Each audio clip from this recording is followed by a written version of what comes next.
On Completely a agree. on a less positive note, Jeff, one step forward, two steps back. Jeff Ulbrich, the DC of the Falcons, um, left his iPad open, I guess, at home, and his son was able to retrieve the number of Shedeur Sanders. And obviously, everyone's seen it already.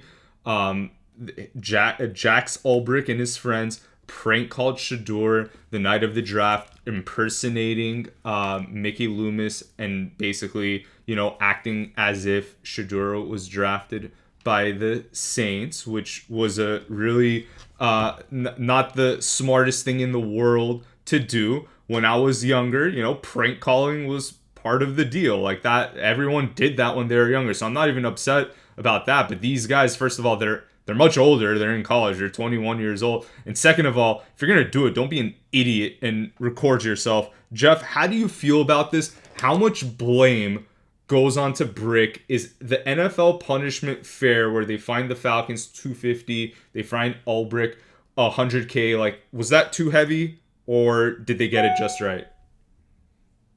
So I think people have to, and by the way, it wasn't just Shedeur Sanders that they did that to, right? Tyler Warren came out this weekend and said, "Yeah, I got the prank call that I got came from the same number." So it wasn't just the Sanders thing. Like the two high profile guys that we know got prank called both came from that telephone number, right? So we know it was more than just one. I wish people could separate the two, right? And by the two, I mean the two instances. You have the prank call, which I have no problem with. Like Jeff Teague said on his podcast, it was fucking legendary, right? It was phenomenal, right? But then you have the other part that Brick is being held responsible for, right? And people seem to conflate the two issues, and they're not two issues, or they're not one issue. They're conflating them into one. You have the prank call, which I have no problem with, but how he obtained that number is where we draw the line. I'm not going to say what you and I do both outside of here because we all know that cancel culture exists and we say something, they piss people off, they call our employer. But you and I both have access to tens of millions of people's private information in our day to day lives, right? Like I can literally, if I leave my laptop open from my company, and we have more than 40 million customers in what I do. Okay. If I leave that laptop open and my son or my daughter come home from school and they get on that laptop and they steal somebody's private information, they use that for their entertainment in any way, shape, or form. Prank calls, drive-by egging, TPing somebody's house, whatever. I'm not even talking about stealing somebody's information as far as like social security numbers, just basic stuff that we used to prank people on. I lose my job. Like my company doesn't say, "Oh, it was just a phone call. It was just you just egged somebody's house." No, I get fired, right? And so I think people aren't understanding the seriousness of what happened with Brick that he was 100% responsible for. Miss me with the bullshit about how well he shouldn't, he should, how would you know your son isn't going to come home and open that up? Why the fuck would you leave it out to begin with? Like if it's team issue technology, not password protected, and you leave it out in your house so anybody that walks into your home has access to private information, right? Again, just a telephone number, that's fine. But in my day-to-day life, I get fucking fired for that, right? Like my laptop has to be computer protected, password protected. I mean, and it has to be shut down and it has to be put away at night. Like there are very specific standards. And so yes, Brick is 100% responsible for what happened. Again, two different scenarios here: the prank call and how he obtained it. You can make the argument. I've seen the dumbass argument about how, well, why is the NFL sending the defensive coordinator this private information? They send it out to fucking teams, right? And whoever the team has on their distribution list is who got it from the NFL. It is what it is. But and people forget that coaches are also involved in the draft process, right? Like they're involved in these interviews. Like they are providing different perspectives. And so, yes, what happened is 100% his responsibility. I love the fact that, unlike our fan base, he took responsibility for it and he said, "This was on me." Because I'll tell you what, the dumbasses that I've seen in my mentions and everywhere else talking about how he shouldn't be punished is fucking ridiculous.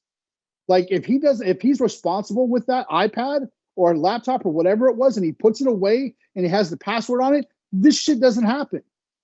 Again, if you obtain that information some other way and you call him, prank call him, I have no fucking problem with it. The call is not the problem. It's how he got the information that is a problem. because normal people in day-to-day jobs lose their jobs over that bullshit, not $100,000 fine. I have no problem with what the NFL did. It could have been a lot worse, right? Yeah. They could have taken draft picks. They could have done a lot of other things. So for me, I don't have a problem with that. He's absolutely responsible for it. I don't give a shit how old his son is, because ultimately, if he is responsible with that team issued technology, it doesn't happen to begin with. Man, I don't even want to think about the conversation that Brick had with his son after that. Like, you are like, look, Brick, as good of a guy as he is, stand-up guy, like, he went up there, took full responsibility like a man should do, like a father should do. Like, that was amazing. He's an class A act, right? But here's the bottom line.